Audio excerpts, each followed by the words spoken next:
Hello, welcome to the TV room. David Bradley here. Thanks for coming.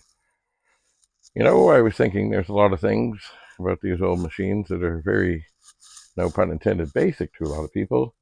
But to brand new people, they're like, what do I do? What do I do? What do I do?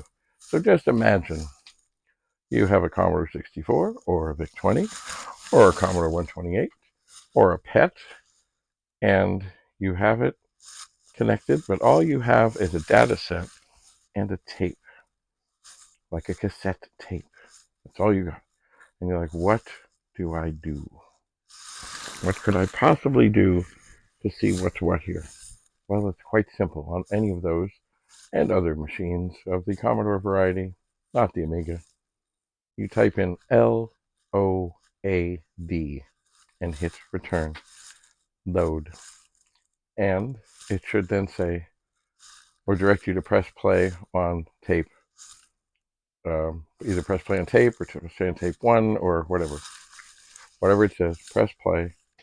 And then if all is well and everything is hooked up, and things are working, it should then say loading.